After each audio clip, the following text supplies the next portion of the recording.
talk about the One Piece podcast. This is the One Piece versus 4K podcast where we compare the One Piece 4Kids anime to the Funimation dub, sometimes sub, and throw in comparisons to the manga. We are back. Today it's episode 22 from my end, probably episode 23 from Ram's end. We're going to get into the episode in a few, but right before that, let's talk about what's been going on in the One Piece world, Ram. Yeah, so the episode this week was really good. It was kind of like it is a continuation of the aftermath of what happened I think like 2 episodes ago. One of the other things that happened in this episode was one of the more key story points of this arc, where we find out this one character was actually known as a different character before. So it's like anime fans who are just watching it who don't read the manga, like this is a pretty big reveal on who this one character is. They thought this character was some sort of criminal or assassin or something, and then they find out, oh no, this character is actually this other character that they were introduced to formerly. So yeah, overall the episode was good, and I think we're gonna get into like this huge fight probably in 3 weeks time, I think. So really looking forward to that, and yeah, that is that was the episode that this past weekend. So it was a pretty good episode. I think just getting the episodes every week has been somewhat of a normalcy with everything that's going on in the world. But yeah, and then on the manga end, the manga end is currently on a buy this week. Next weekend is when the next chapter is going to be released. So really looking forward to it because it ended on like a bit of a cliffhanger. So we're looking forward to seeing how that kind of like pans out. And yeah, but besides that, actually, one thing that happened is so some of like the bigger One Piece YouTubers like Roger Space, BDA Law,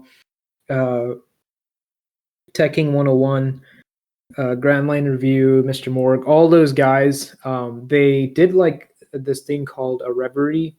This is actually like a play on of something that actually, I'm sure a reverie is actually like an actual thing, like an actual word that they based it off of. And I've been exposed to reverie for the first time as I read One Piece. That's the first time I've ever been exposed to the concept of a reverie. I'm sure it is like a real thing in the real world and stuff, but so yeah, they do like they did a reverie of all like the big One Piece YouTubers, and what was really good was that the one of the writers, I think it's the head writer for the One Piece live action that's about to come out at some point.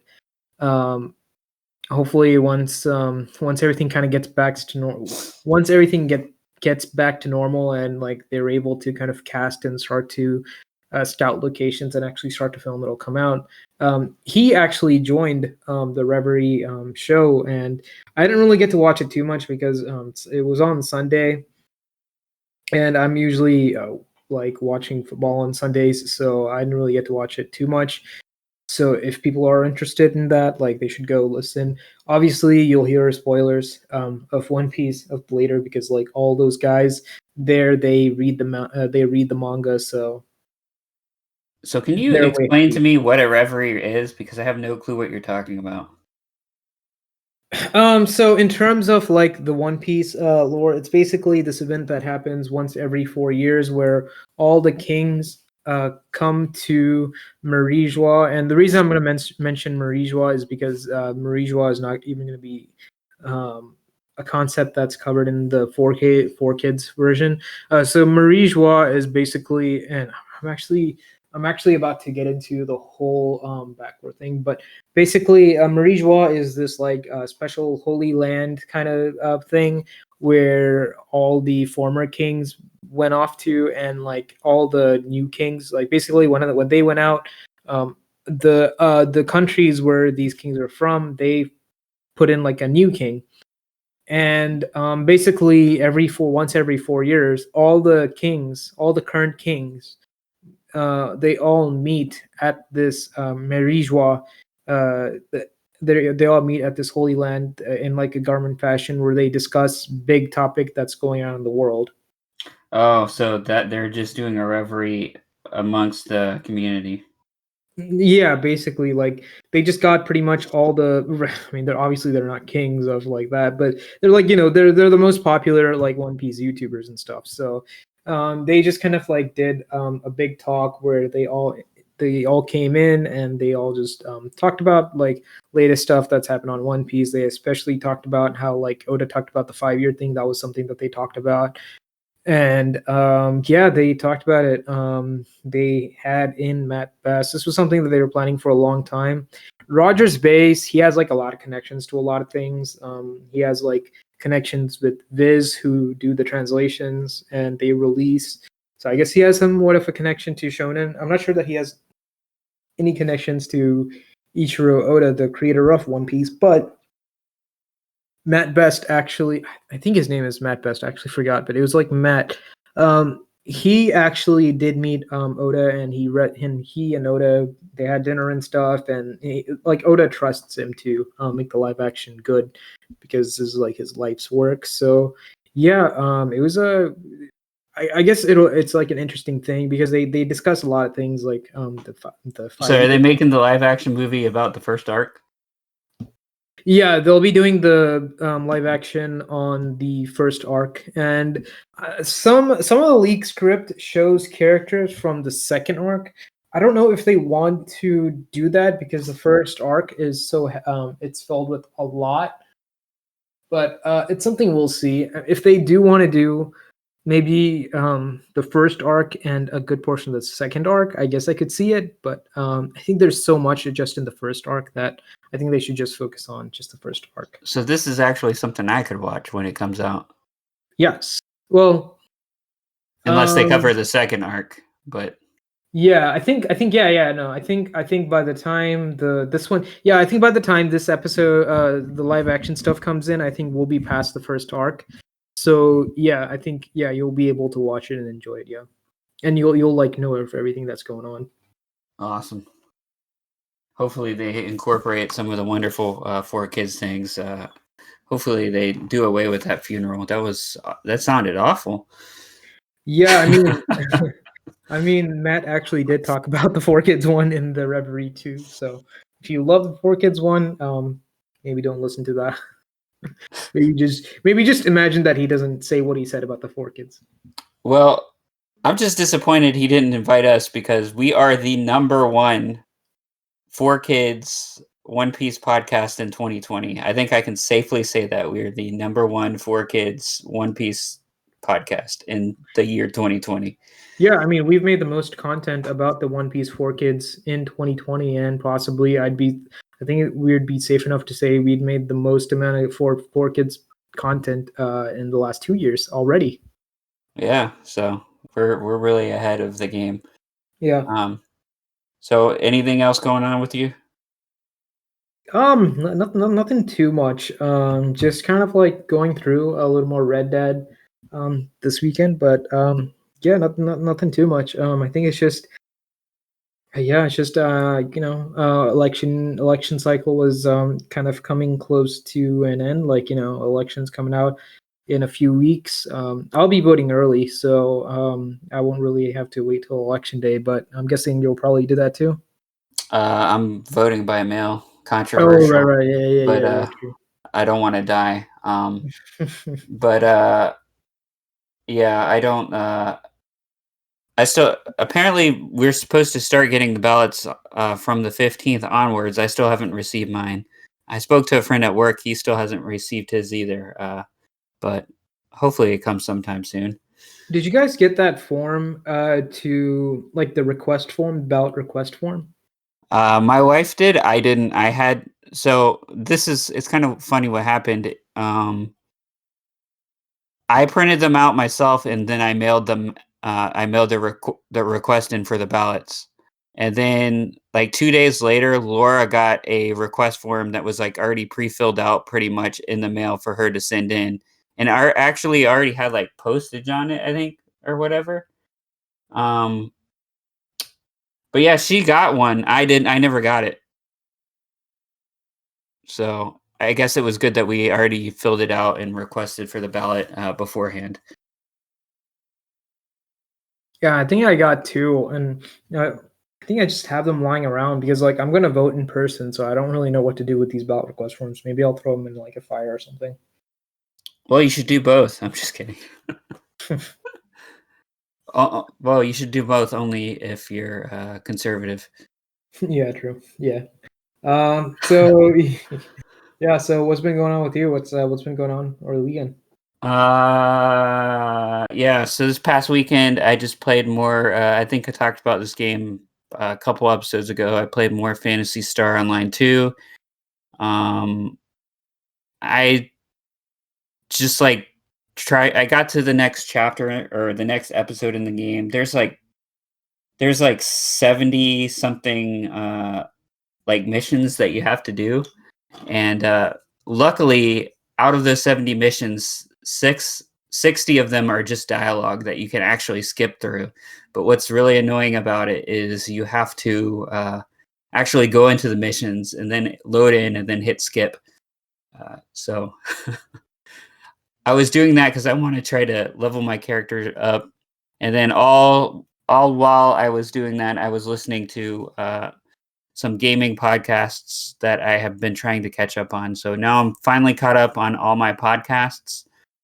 It's been really hard to keep up with my podcasts and make podcasts and prepare for podcasts and actually do other stuff. But I finally caught up to everything.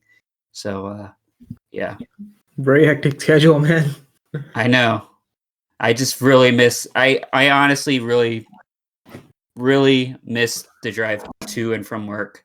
I know you hate it, but I love it because I love listening to my podcasts while I'm driving.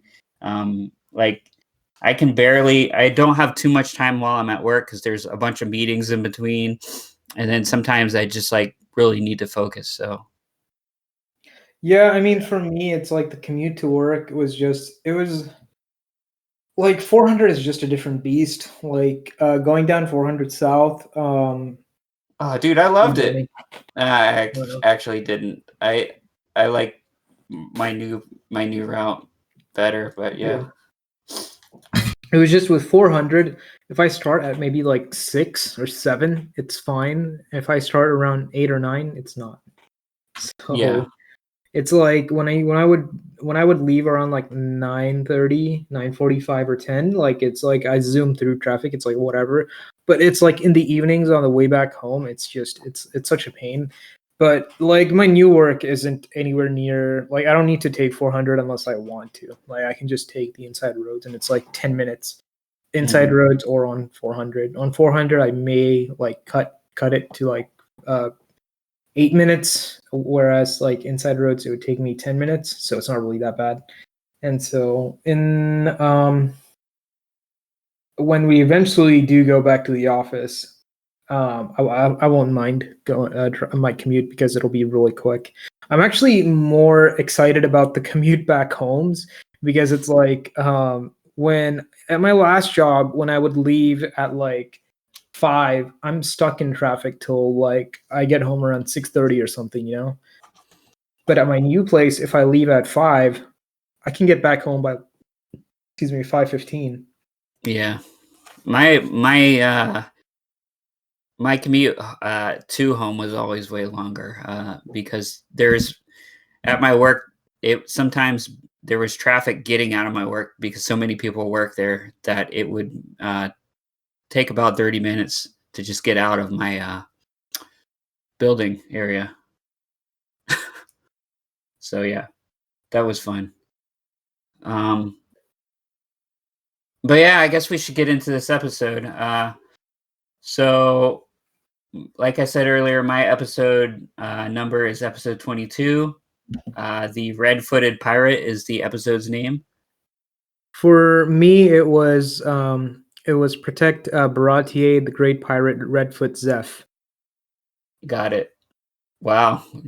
Once again, the Funimation and I guess the Funimation dub titles are inspired by the actual original Japanese names, but once again, spoiling a major plot point in the in the episode title. Oh, dude. I mean, like when you read the manga, like you find out how much the intro music spoils. Oh yeah.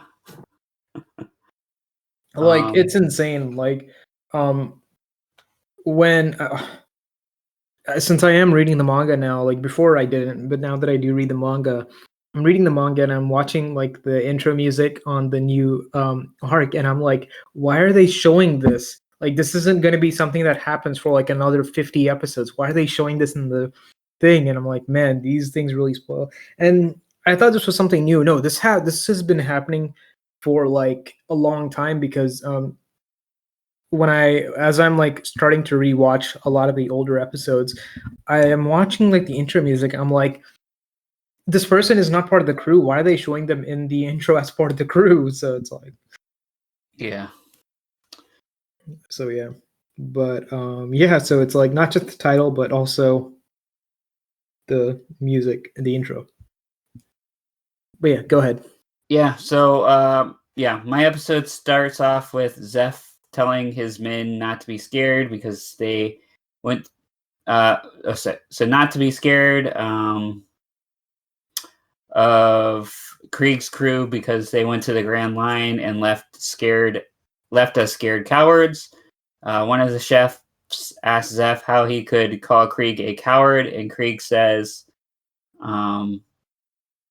because it's Red Shoes the pirate, a captain who knows his own kind. So then, Zeph is revealed to be Red Shoe.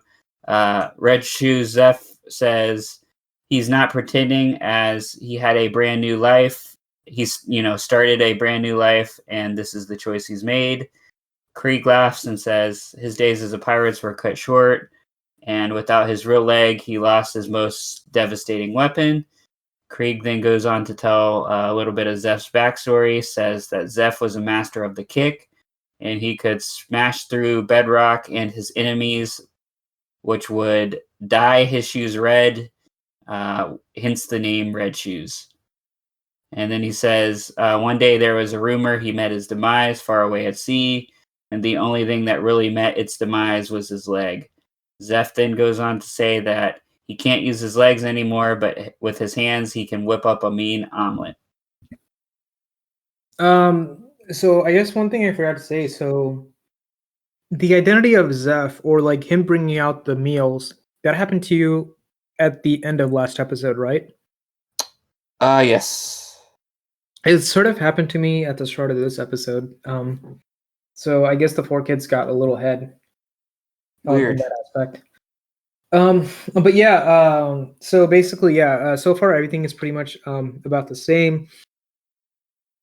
I'm surprised that they kept the gruesome aspects of that. Yeah, they did mention how like Zeph did mention about how like Krieg's crew came back from the Grand Line, defeated, and yeah, I think he said that. I think pretty much everything's pretty much 1-to-1. But yeah, he pretty much said that he's pretty much started a new life as a cook. He's a cook now. He like the pirate life is no longer part of him. And then yeah, the guy mentions about how he was both the captain of his crew as well as the chef of his crew. And yeah, he talked about how he always like beat his enemy with his legs, and how like the blood of their how their blood would cover his foot red, which is why he got his name Redfoot Zeph. But yeah, so they really didn't say that.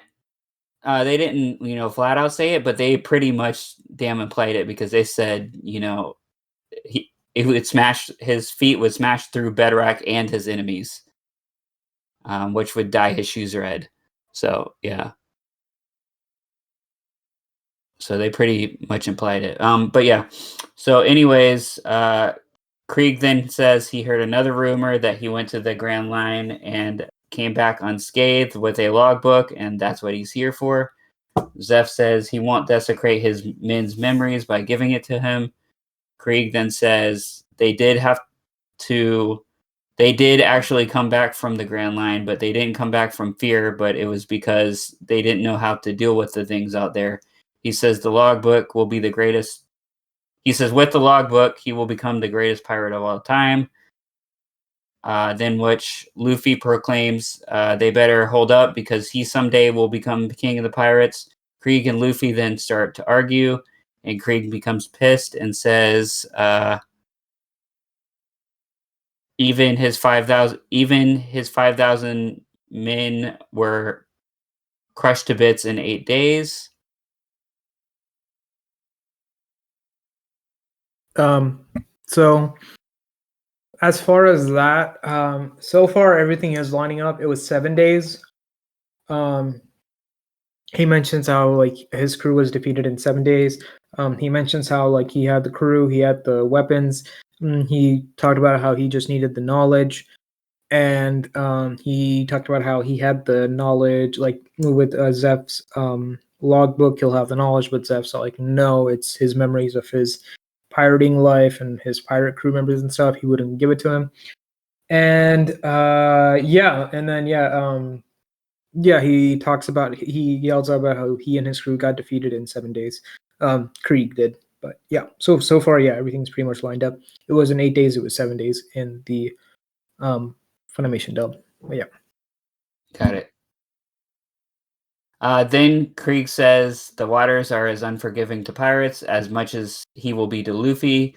Krieg then pulls out his machine guns and takes aim at Luffy. Zolo shows up and asks if he needs any help. As Usopp is seen trembling, Krieg then begins to laugh at Luffy and his crew and says it's the sorriest lot he's ever seen. Luffy says that's only half, and Sanji says, don't include me. Then Krieg says it's pathetic and he won't even take up that fight, and he walks off saying he doesn't want to see anything or anyone when he comes back except for the logbook. Is that still along the lines for you?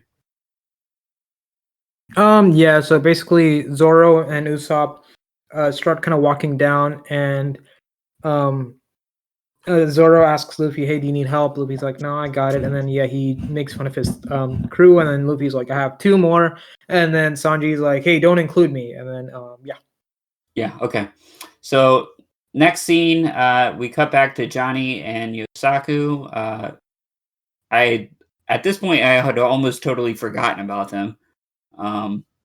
So it cuts back to them asking, and they're talking, with one another, asking if they should join Zolo in the restaurant.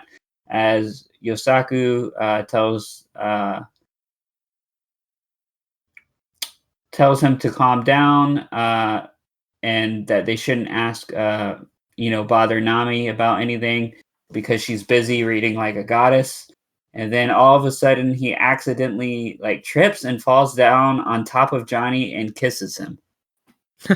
Is that what happened? yeah, it's weird, but yeah, it's like it's a comedic thing where he falls, where she pushes him and they just fall.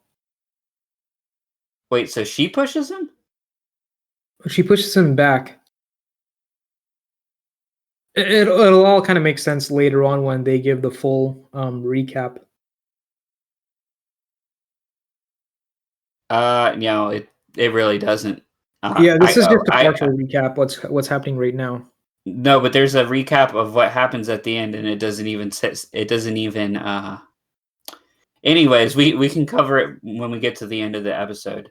Okay. But I didn't see her at all push anybody. All I saw in the 4Kids version is randomly Yosaku then falls on top of Johnny and kisses him. You don't even see her push him. Oh wow. I don't know why they would cut that. Yeah. I don't know. That's why it was so confusing. Yeah. Yeah. But yeah. So then Nami says, so this is why it's even more confusing. So then Nami's seen reading her book or reading something, and it's like a wanted sign, and she says, "Sorry, did you say something?" Yeah. So, anyways, next thing, yeah, I may have mixed the scenes up. Yeah. Okay. Then maybe later on in a next episode it shows something different. Possibly. Okay, got it. Maybe that's it. Yeah.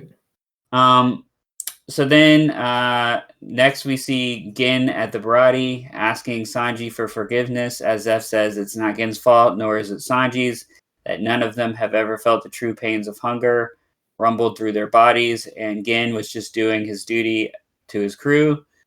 He then says they need to stop placing blame and figure out what to do, as the other chefs all say they will stay and fight. Gin then tells them they are all fools and that they need to run, as Sanji walks through and says his first duty was making sure everyone was fed, but his next duty is to defend his ship, as it seems like he breaks the table into a weapon. Is that supposed to be kind of like what's happening here? He breaks the table into a weapon? Well, you just see him breaking a table. Wait, so this is kind of weird. Who makes a weapon again? Sanji walks by and like breaks a table as he says he's going to defend his ship. Oh yeah. It doesn't turn into a weapon, no. Well, it seemed like he was going to pick it up and use it as a weapon, but you never see him like. I don't understand what the purpose of him breaking the table was. I think it's just to show the power of his leg. I guess his strength. Yeah. Sanji, him picking up a weapon would be odd. And you'll find out later. Got it. So next, we see Patty say, Patty says in response to that, first you feed him, then you beat him. Nice strategy, Sanji. Then Usopp says they must leave before Krieg gets back, as Zolo and Luffy agree that they might as well fight him now, that as they will end up having to eventually, as they're going after the One Piece. Gin then admits he was on that ship and saw a lone man who emerged from nothing, and suddenly he began to attack all of their ships, sending each one into a watery grave. Everyone at the restaurant screams in terror as Gin says his ship would have suffered the same fate if it wasn't for a storm that came and swept his ship to safety. Gin then says he will never forget that man's piercing hawk eyes, of which Zolo says, wait a minute, it can only be one man, as Zeph kind of finishes his sentence. It says, hawk-eyed Mihawk. Then asks Zolo, how does he know him? Zolo says, yes, I know him. He's the man that he's been looking for. Patty then asks what he did to make him sink all the ships, as Zeph says maybe he woke him up from a nap, as then Gin says he did nothing. Zeph says, well, what did he expect? You were in the Grand Line's waters. Luffy then excitedly screams that he really can't wait to go there now. Zolo agrees and says finally he can find Hawk-eyed Mihawk, as Sanji says, sure he can find him, but you know where to find his grave. Zolo then says it doesn't matter because becoming the best swordsman is worth risking his life for, as Luffy says he agrees. And then Usopp kind of pretends to agree, but Zolo then says, basically is like insinuating that he's full of it. Yeah. Yeah. Oh, sorry. Yeah, continue. No, so is that pretty much the same from yours? Yeah, so pretty much, Zoro, he pretty much says that, like, Hawkeye's the guy he's after, and then he talks about how he'll have fulfilled his, mission in life, response in life, by going to the Grand Lines, and then Luffy is also excited after hearing about how Hawkeye cut all their ships, and so this just excites Luffy, and, this really excites him, and Yeah. So next, Patty says, get ready because Don Krieg will be back any minute now. Then we see Don Krieg bringing the rations to his crew and giving them a speech about them needing to regain their strength. All of his men thank him, and Krieg goes on to say, once they get better, they will take over the Barati and head to the Grand Line. One of the men then raises some concerns, but then stops mid-sentence as Krieg says, it's settled now that they are all with him. He then tells his men it's time to go take out the Barati. as we see a mysterious pirate with a feathered hat sailing in. Back at the restaurant, all the pirates are ready as the mysterious feathered pirate shows up and attacks Krieg's ship with a sword and sends it sinking. The pirates from the Brady watch as Krieg's ship has been sliced in half. Krieg says, "Who could that be? It has to be Hawkeye me." Then everyone aboard the Barati starts to realize their own ship has been tossed like up into the water. Zolo then says that Nami, Johnny, and Yusaku are all outside in the mess as Johnny and Yusaku float over to the Barati. I guess I'll pause here to see if this is about the same as what happened from you. So a lot of it is the same. Like, basically he goes, feeds his men, and once they feed, then they're all happy that they're now replenished, they're strong again. And then Krieg talks about how, like, all right, so now that they're all ready, they're going to take over the Baratier, and then they're going to go back into the Grand Line. And this concerns one of the guys, and actually, the guy who actually brings up a concern, he actually shoots him. Oh, okay. I figured something like that happened. Yeah, he kills him, and then he's like, "All right, that's settled." And then everybody else kind of like cheers, like, "Yeah, they're going back to the Grand Line and stuff." Obviously, they're just cheering out of fear, but yeah, they cheer, and then the next thing we know, Hawkeye Mihawk comes and on a little thing. But yeah, go ahead. Okay. So then as Johnny and Yusaku float over, they tell Zolo that the ship and Nami are gone. As Usopp says, "Oh no, oh no," like, he's worried about Nami. Johnny then says her last words were to tell him, "I hope we meet again someday," as she took the treasure and sailed off. We then see Zeph screaming, "It's Hawkeye," as Zolo looks out towards the sea to see his ship. Krieg says that Demon must have followed them there to destroy him. And Zolo, looking tense, is seen looking tense towards Mihawk's ship and says, "It's him, the greatest swordsman in the world." And then the episode ends. Yeah, so obviously, once Hawkeye comes in, he cuts up Don Krieg's ship again, and they all panic that this guy followed them from the Grand Line all the way to here. And then the Baratier kind of like shakes up a little bit, and then they're worried about. And then you see Luffy, Zoro, Usopp, like worried about Johnny, Yusaku, and Nami in the ship. And then Johnny and Yosaku, they come inside, and they talk about how like Nami kicked them out, and she left with the ship, and they're like the ship. And then they go see Hawkeye, and for me that's where the episode ends too. Yep. Alrighty, so that's the end of that episode. Is there anything else that you wanted to point out that was different anywhere? I mean, like, did they cut the ship? Like, was it like a clean cut? I mean, you just saw like water going through it or whatever. Okay. I mean, yeah, like, but you saw the cut up ship though, right? Yeah. Yeah, same. Yeah, we saw the cut up ship. So I guess like the main censorship thing that they did was they killed the guy in the Funimation dub, but I guess they just glanced over that in the 4Kids. But yeah. Yeah, it was almost made to seem like he was, talking bad about him, and then like that Krieg was so intimidating that he just stops mid sentence. Yeah. So. Yeah. Yeah. Oh yeah. Yeah, that's pretty much it. Yep. All right. Well, not too much differences. Look forward to episode 23 from my end and 24 from yours next week. Yep. Thanks for listening, everyone. We will be back sometime then. All right, cool.